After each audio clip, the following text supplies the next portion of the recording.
Amruthaveni lice kit presents daily news പ്രഭാത വാർത്തകൾ powered by Pulimoottil silks KSFE in association with Joy Alukkas. ഇത്തവണ first അടിക്കില്ലേ നമ്മള്?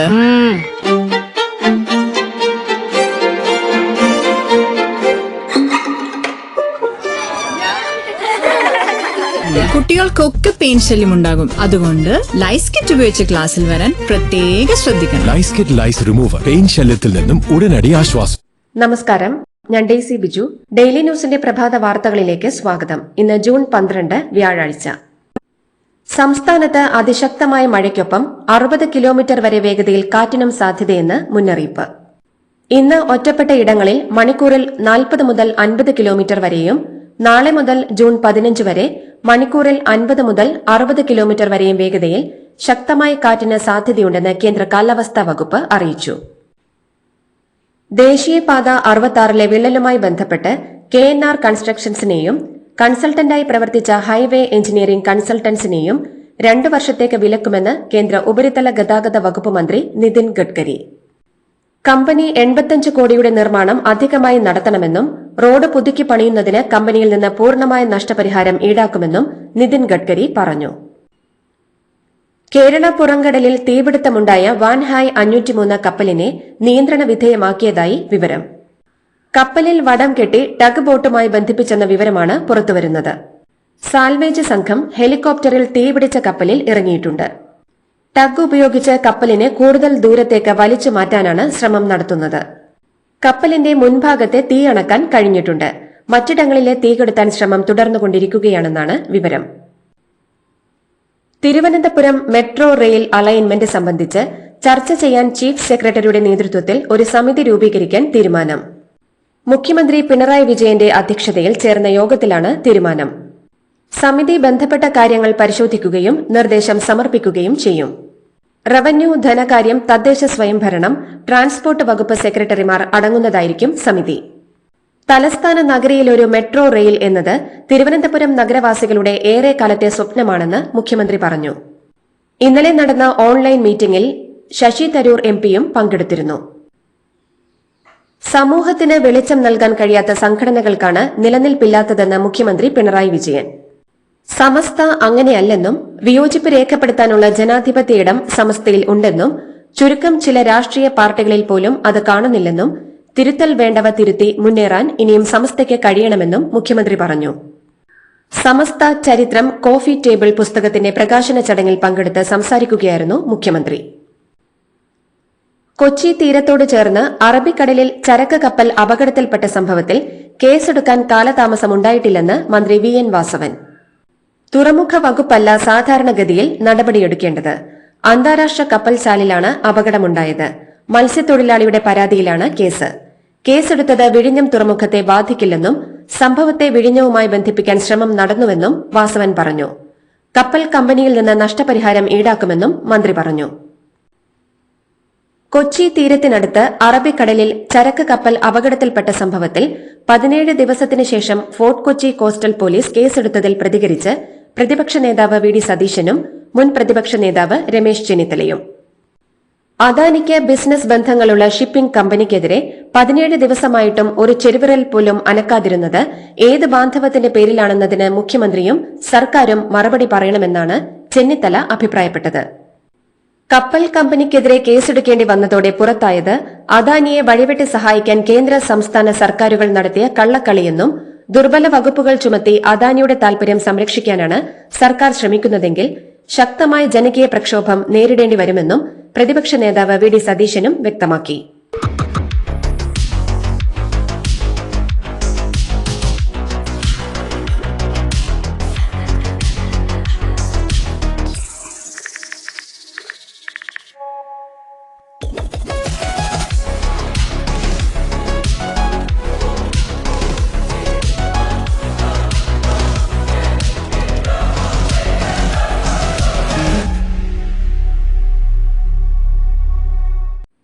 School സമയമാറ്റത്തിൽ വിമർശനവുമായി സമസ്ത അധ്യക്ഷൻ ജിഫ്രി മുത്തുക്കോയ തങ്ങൾ. സ്കൂൾ സമയമാറ്റം മതപഠനം നടത്തുന്ന കുട്ടികളെ ബാധിക്കുമെന്നും ബുദ്ധിമുട്ട് മനസ്സിലാക്കിയുള്ള മാറ്റം ഉണ്ടാകുമെന്ന് പ്രതീക്ഷിക്കുന്നുവെന്നും ജിഫ്രി തങ്ങൾ പറഞ്ഞു. സ്കൂൾ സമയം മാറ്റുന്നതുമായി ബന്ധപ്പെട്ട വിഷയത്തിൽ സർക്കാരിന് കടുംപിടുത്തമില്ലെന്ന് വിദ്യാഭ്യാസ മന്ത്രി വി ശിവൻകുട്ടി. സമസ്തയുടെ വിമർശനത്തിന് പിന്നാലെയാണ് പ്രതികരണം. സമയക്രമീകരണത്തിൽ ഏതെങ്കിലും വിഭാഗത്തിന് ബുദ്ധിമുട്ടുണ്ടായെങ്കിൽ ചർച്ച നടത്തുമെന്നും ഹൈക്കോടതി അംഗീകാരമുണ്ടെങ്കിൽ സ്കൂൾ സമയം കൂട്ടിയ ഉത്തരവ് പിൻവലിക്കാമെന്നും മന്ത്രി പറഞ്ഞു. നിലമ്പൂരിലെ വെൽഫെയർ പാർട്ടി പിന്തുണയിൽ കോൺഗ്രസിനെതിരെ രൂക്ഷ വിമർശനവുമായി കത്തോലിക്ക കോൺഗ്രസ്. വെൽഫെയറുമായി കൈകോർക്കുന്നത് മതേതര ജനാധിപത്യ പാരമ്പര്യത്തോടുള്ള വെല്ലുവിളിയാണെന്ന് കത്തോലിക്ക കോൺഗ്രസ് പറഞ്ഞു. വോട്ടിനു വേണ്ടി മതതീവ്രതയെ മാന്യതയാക്കുന്ന തന്ത്രം ജനാധിപത്യത്തിന് അപമാനമാണെന്നും വരാൻ പോകുന്ന തെരഞ്ഞെടുപ്പുകളിൽ മതേതര വോട്ടർമാർ തീവ്രവാദ പ്രീണന രാഷ്ട്രീയത്തിന് ചുട്ട മറുപടി നൽകുമെന്നും കത്തോലിക്ക കോൺഗ്രസ് പറയുന്നു. വയനാട്ടിലെ ഉരുൾപൊട്ടൽ ദുരന്ത ബാധിതരുടെ വായ്പകൾ ദുരന്ത നിവാരണ നിയമമനുസരിച്ച് എഴുതിത്തള്ളാനാകില്ലെന്ന് കേന്ദ്ര സർക്കാർ. കേരള ഹൈക്കോടതിയാണ് കേന്ദ്ര സർക്കാർ ഇക്കാര്യം അറിയിച്ചത്. വയനാട് ദുരന്ത ബാധിതരുടെ കടം എഴുതിത്തള്ളുന്നതിൽ നിലപാടറിയിക്കാൻ കേന്ദ്ര സർക്കാരിനോട് ഡിവിഷൻ ബെഞ്ച് ആവശ്യപ്പെട്ടിരുന്നു. നടൻ കൃഷ്ണകുമാറും മകൾ ദിയയും വാദിയും പ്രതിയുമായ കേസുകൾ ക്രൈംബ്രാഞ്ചിന് കൈമാറും. ദിയയുടെ സ്ഥാപനത്തിലെ ജീവനക്കാരികളുടെ അക്കൌണ്ടുകളിലേക്ക് 10 മാസത്തിനിടെ 60 ലക്ഷത്തിലധികം രൂപ വന്നതായി ബാങ്ക് രേഖകളുടെ പരിശോധനയിൽ കണ്ടെത്തി. കേസിൽ പ്രതികളായ 3 ജീവനക്കാരികളും ഒളിവിലാണ്. കോഴിക്കോട് മലാപ്പറമ്പ് സെക്സ് റാക്കറ്റ് കേസിൽ 2 പോലീസുകാർ ഉൾപ്പെടെ 3 പേരെ കൂടി പ്രതി ചേർത്തു. സെക്സ് റാക്കറ്റുമായി നേരിട്ട് ബന്ധമുണ്ടെന്ന് കണ്ടെത്തിയതിനെ തുടർന്നാണ് പോലീസ് ഡ്രൈവർമാരായ കെ ഷൈജിത്ത്, സനിത് എന്നിവരെ പ്രതി ചേർത്തത്. അന്വേഷണ സംഘത്തിന്റെ റിപ്പോർട്ടിനെ തുടർന്ന് ഇരുവരെയും സിറ്റി പോലീസ് കമ്മീഷണർ അന്വേഷണ വിധേയമായി സസ്പെൻഡ് ചെയ്തു. വികസനത്തെക്കുറിച്ചും പാലിച്ച വാഗ്ദാനങ്ങളെക്കുറിച്ചും മാത്രമേ ഏത് തിരഞ്ഞെടുപ്പിലും ബിജെപിയും എൻഡിഎയും സംസാരിക്കാറുള്ളൂവെന്ന് ബിജെപി സംസ്ഥാന അധ്യക്ഷൻ രാജീവ് ചന്ദ്രശേഖർ. 9 കൊല്ലം ലഭിച്ചിട്ടും കേരളത്തിൽ ഇടതുപക്ഷത്തിന് ഒന്നും ചെയ്യാൻ കഴിഞ്ഞിട്ടില്ല.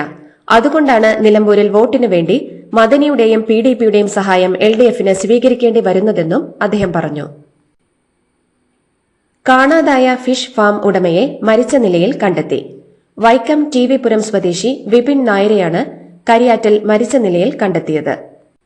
കാലിലും കഴുത്തിലും ഇഷ്ടിക കെട്ടിയ നിലയിലായിരുന്നു മൃതദേഹം. തിങ്കളാഴ്ച മുതൽ ഇദ്ദേഹത്തെ കാണാതാവുകയായിരുന്നു. കോഴിക്കോട് പന്തീരാങ്കാവിൽ ഇസാഫ് ബാങ്കിലെ ജീവനക്കാരനിൽ നിന്ന് 40 ലക്ഷം രൂപ കവർന്ന സംഭവത്തിൽ കൂടുതൽ വിവരങ്ങൾ പുറത്ത്. സംഭവത്തിന് പിന്നിൽ വൻ ആസൂത്രണമാണ് നടന്നിരിക്കുന്നതെന്ന് പോലീസ് വ്യക്തമാക്കുന്നു. സംഭവത്തിന് പിന്നിൽ കൂടുതൽ ആളുകളുണ്ടോ എന്ന കാര്യവും പരിശോധിച്ചു വരികയാണെന്ന് പോലീസ് അറിയിച്ചു. കൺഗ്രാചുലേഷൻസ് മിട്ടിക്കാട്ടോ. പൈലറ്റ് ആവണമെന്ന് പറയണേ. അവളുടെ ആഗ്രഹമല്ലേ, അവള് പറക്കട്ടെ. ചെലവ് എത്രയാന്ന്? KSFയുടെ പുതിയ ഹാർമണി ചുറ്റി ചേരണം. കണ്ണടച്ചു തുറക്കും മുമ്പ് അവളുടെ +2 കഴിയില്ലേ. കടം വാങ്ങാതെയും സ്ഥലം വിൽക്കാതെയും കുട്ടികളെ പഠിപ്പിക്കാം. KSFE ഹാർമണി ചിട്ടികൾ. KSFE ഹാർമണി ചുറ്റിയിൽ ചേരുന്ന 100 ഭാഗ്യശാലികൾക്ക് സിംഗപ്പൂർ യാത്ര സൗജന്യം. രാജ്യത്ത് കോവിഡ് കേസുകൾ 7000 കടന്നു. 24 മണിക്കൂറിനിടെ 306 കേസുകൾ കൂടിയായതോടെ ആകെ കേസുകൾ 7121 ഉയർന്നു. 6 കോവിഡ് മരണങ്ങളും സ്ഥിരീകരിച്ചു. ഇതിൽ 3 മരണം കേരളത്തിലാണ്. പ്രായമായവരിലും മറ്റനുബന്ധ രോഗമുള്ളവരിലും കോവിഡ് ഗുരുതരമാകുന്നു എന്നതിനാൽ പ്രത്യേകം ശ്രദ്ധിക്കണമെന്ന് ആരോഗ്യവകുപ്പ് മന്ത്രി വീണ ജോർജ് ആവശ്യപ്പെട്ടിട്ടുണ്ട്. പാർട്ടിയെ വെട്ടിലാക്കുന്ന പ്രസ്താവനകൾ പാടില്ലെന്ന് ശശി തരൂർ അടക്കമുള്ള നേതാക്കൾക്ക് ഹൈക്കമാൻഡിന്റെ മുന്നറിയിപ്പ്. പാർട്ടി നേതൃത്വത്തിനൊപ്പം വാർത്താ സമ്മേളനം നടത്താനുള്ള നേതാക്കളുടെ താൽപര്യത്തോടും ഹൈക്കമാൻഡ് പ്രതികരിച്ചിട്ടില്ല. വിദേശ രാജ്യങ്ങളുമായുള്ള ആശയവിനിമയത്തിന് തരൂരിന് മുഖ്യ പങ്കാളിത്തമുള്ള സമിതി രൂപീകരിക്കാൻ ഇതിനിടെ കേന്ദ്ര സർക്കാർ ആലോചന തുടങ്ങിയെന്നും വാർത്തകളുണ്ട്. തൽക്കാൽ ടിക്കറ്റ് ബുക്കിംഗിന് IRCTC അക്കൌണ്ട് ആധാറുമായി ബന്ധിപ്പിച്ചിട്ടുണ്ടെങ്കിൽ മാത്രമേ തൽക്കാൽ ടിക്കറ്റ് ബുക്ക് ചെയ്യാൻ സാധിക്കൂവെന്ന് റെയിൽവേ മന്ത്രാലയം. ടിക്കറ്റ് ബുക്കിംഗിൽ ഇടനിലക്കാരുടെ ഇടപെടലും അനുബന്ധ തട്ടിപ്പുകളും ഒഴിവാക്കുന്നതിനാണ് ആധാറുമായി ബന്ധിപ്പിക്കുന്നതിനുള്ള നിർദ്ദേശം നൽകിയിട്ടുള്ളതെന്നാണ് വിശദീകരണം. രാജ്യത്തെ ചെറുകിട ഇടത്തരം സംരംഭങ്ങൾക്ക് ആഗോള വിപണിയിലേക്ക് കടന്നു ചെല്ലാനുള്ള വാതിലുകൾ തുറന്നുകൊണ്ട് കേന്ദ്ര സർക്കാർ പുതിയൊരു പദ്ധതിക്ക് രൂപം നൽകുന്നു. ഇതിന്റെ ഭാഗമായി പുതിയ ഉൽപ്പന്നങ്ങൾ ആഗോള വിപണികളിൽ രജിസ്റ്റർ ചെയ്യുന്നതിനായുള്ള മുഴുവൻ ചിലവും സർക്കാർ വഹിക്കുമെന്ന് വാണിജ്യ വ്യവസായ മന്ത്രി പീയൂഷ് ഗോയൽ സ്വിറ്റ്സർലൻഡിലെ ബെർണിൽ ഇന്ത്യൻ വ്യവസായികളുമായി നടത്തിയ കൂടിക്കാഴ്ചയിൽ അറിയിച്ചു. അമർനാഥ് തീർത്ഥയാത്രയ്ക്ക് സുരക്ഷയൊരുക്കാനായി പോകുന്ന BSF ജവാന്മാർക്ക് മോശം ട്രെയിൻ നൽകിയ സംഭവത്തിൽ നടപടി കൈക്കൊണ്ടതായി കേന്ദ്ര റെയിൽവേ മന്ത്രി അശ്വിനി വൈഷ്ണവ്. സംഭവം ശ്രദ്ധയിൽപ്പെട്ടയുടനെ നടപടിയെടുത്തെന്നും ഉത്തരവാദികളായ 4 ഉദ്യോഗസ്ഥരെ സസ്പെൻഡ് ചെയ്തെന്നും ജവാന്മാർക്ക് വേറെ വൃത്തിയുള്ള ട്രെയിൻ നൽകിയെന്നുമാണ് മന്ത്രിയുടെ വിശദീകരണം. മാലയണിയിച്ചതിന് പിന്നാലെ നേതാവിനെ പൊതിരെ തല്ലി പ്രവർത്തകൻ. ഉത്തർപ്രദേശിലെ ജൌൻപൂർ ജില്ലയിൽ ഒരു പൊതുയോഗത്തിനിടെയാണ് സംഭവം. സുഹൽദേവ് സ്വാഭിമാൻ പാർട്ടി ദേശീയ പ്രസിഡന്റ് മഹേന്ദ്ര രാജ്ഭറിനാണ് പലതവണ മുഖത്ത് അടിയേറ്റത്. ചെനാബ് പാലത്തിലൂടെ വന്ദേഭാരത് ട്രെയിനിൽ യാത്ര ചെയ്യാനെത്തുന്നവരുടെ തിരക്ക് വർദ്ധിക്കുന്നു. ഇതിനകം തന്നെ അടുത്ത 10 ദിവസത്തേക്കുള്ള ടിക്കറ്റുകൾ വിറ്റുപോയതായി അധികൃതർ അറിയിച്ചു. വെയിറ്റിംഗ് ലിസ്റ്റിലുള്ളവരുടെ എണ്ണം നാൾക്കുനാൾ വർദ്ധിച്ചു വരുന്നുവെന്നാണ് റിപ്പോർട്ട്. RCBയുടെ IPL വിജയാഘോഷത്തിൽ ചിന്നസ്വാമി സ്റ്റേഡിയത്തിന് പുറത്ത് തിക്കിലും തിരക്കിലും 11 പേർ കൊല്ലപ്പെട്ട സംഭവത്തിൽ കോൺഗ്രസ് സർക്കാരിന്റെ നിലപാടിൽ രാഹുൽ ഗാന്ധിക്കും മല്ലികാർജ്ജുൻ ഖാർഗെയ്ക്കും അതൃപ്തിയെന്ന് റിപ്പോർട്ട്. പാർട്ടിയുടെ പുതിയ ആസ്ഥാനത്ത് നടന്ന യോഗത്തിൽ ഖാർഗെയും രാഹുലും മുഖ്യമന്ത്രി സിദ്ധരാമയ്യയും ഉപമുഖ്യമന്ത്രി DK ശിവകുമാറിനെയും വിമർശിച്ചു എന്നാണ് റിപ്പോർട്ടുകൾ. Let's make this unforgettable.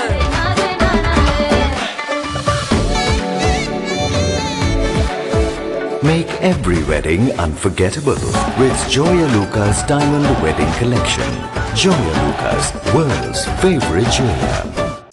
കുവൈത്തിൽ താമസവിലാസങ്ങൾ അപ്ഡേറ്റ് ചെയ്യാത്തതിനെ തുടർന്ന് 500 പ്രവാസികളുടെ അഡ്രസ്സുകൾ റദ്ദാക്കിയതായി public authority for civil information അറിയിച്ചു.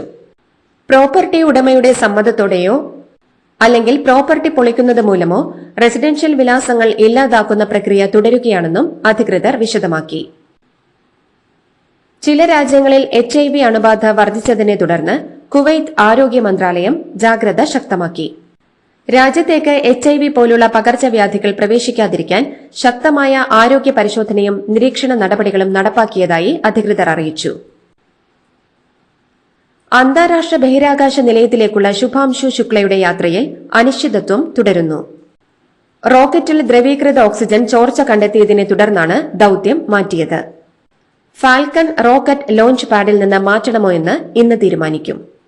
ശുഭാംശു ശുക്ലയടക്കം ദൌത്യസംഘം ക്വാറന്റീനിൽ തുടരുമെന്നും അവരെ ഈ പ്രശ്നങ്ങൾ അലട്ടുന്നില്ലെന്നും ഇസ്രോ വ്യക്തമാക്കി.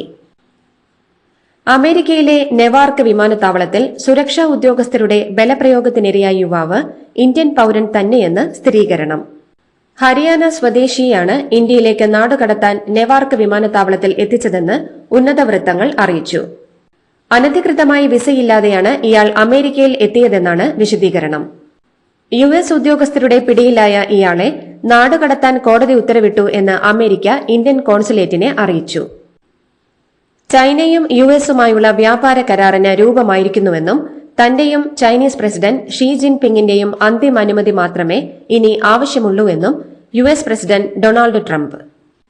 ഇരു രാജ്യങ്ങളും തമ്മിൽ കരാറിൽ എത്തിച്ചേർന്നതിന് പിന്നാലെ ചൈന റെയർ എർത്ത് മൂലകങ്ങൾ ഉൾപ്പെടെയുള്ളവ US-ലേക്ക് കയറ്റുമതി ചെയ്യുമെന്നും പകരമായി ചൈനീസ് വിദ്യാർത്ഥികൾക്ക് അമേരിക്ക വിസ അനുവദിക്കുമെന്നും തന്റെ സ്വന്തം സാമൂഹിക മാധ്യമമായ ട്രൂത്ത് സോഷ്യലിലെ കുറിപ്പിൽ ട്രംപ് വ്യക്തമാക്കി. US പ്രസിഡന്റ് ഡൊണാൾഡ് ട്രംപിനെതിരായ തന്റെ പോസ്റ്റുകളിൽ ഖേദം പ്രകടിപ്പിച്ച് ഇലോൺ മസ്ക് രംഗത്തെത്തുന്നതിന് മുൻപ് ഇരുവരും ഫോണിൽ സംസാരിച്ചെന്ന് റിപ്പോർട്ടുകൾ. അതേസമയം തന്റെ പോസ്റ്റുകളിൽ ഖേദം പ്രകടിപ്പിച്ച ഇലോൺ മസ്കിന്റെ നടപടിയെ ഡൊണാൾഡ് ട്രംപ് അഭിനന്ദിച്ചു. ഇലോൺ മസ്കിന്റെ കമ്പനികൾക്ക് US സർക്കാർ നൽകിയിട്ടുള്ള കരാറുകൾ പുനഃപരിശോധിക്കാൻ ശ്രമം നടത്തിയിട്ടില്ലെന്ന് White House press secretary Karoline Leavitt വ്യക്തമാക്കി. ഇംഗ്ലണ്ട് പര്യടനത്തിനുള്ള ഇന്ത്യൻ ക്രിക്കറ്റ് ടീമിൽ നിന്ന് ശ്രേയസ് അയ്യരെ തഴഞ്ഞതിൽ വിമർശനവുമായി മുൻ ഇന്ത്യൻ താരവും BCCI മുൻ പ്രസിഡന്റുമായ സൌരവ് ഗാംഗുലി. കഴിഞ്ഞ ഒരു വർഷത്തോളമായി കരിയറിലെ ഏറ്റവും മികച്ച ഫോമിൽ കളിക്കുന്ന ശ്രേയസ് അയ്യരെ പോലെ ഒരു താരത്തെ തഴഞ്ഞ സിലക്ടർമാർക്ക് പാളിച്ച സംഭവിച്ചതായി ഗാംഗുലി വിലയിരുത്തി. ലോക ടെസ്റ്റ് ചാമ്പ്യൻഷിപ്പ് ഫൈനലിന്റെ ഒന്നാം ദിനം 212 റൺസിന് പുറത്തായ ഓസ്ട്രേലിയ ദക്ഷിണാഫ്രിക്കയ്ക്കെതിരെ തിരിച്ചടിക്കുന്നു.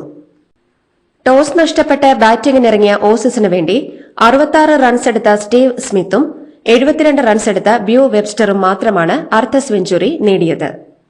5 വിക്കറ്റ് വീഴ്ത്തിയ കഗിസോ റബാദയാണ് ഓസ്ട്രേലിയയെ തകർത്തത്. മറുപടി ബാറ്റിംഗ് ആരംഭിച്ച ദക്ഷിണാഫ്രിക്ക ആദ്യ ദിനം അവസാനിക്കുമ്പോൾ 4-43 എന്ന നിലയിലാണ്. ഇതോടുകൂടി ഡെയിലി ന്യൂസിന്റെ ഇന്നത്തെ പ്രഭാത വാർത്തകൾ സമാപിക്കുന്നു. ഡെയിലി ന്യൂസിന് വേണ്ടി വാർത്തകൾ വായിച്ചത് ഡെയ്സി ബിജു. dailyNewsLive.in വാർത്തകൾ വിരൽ തുമ്പിൽ.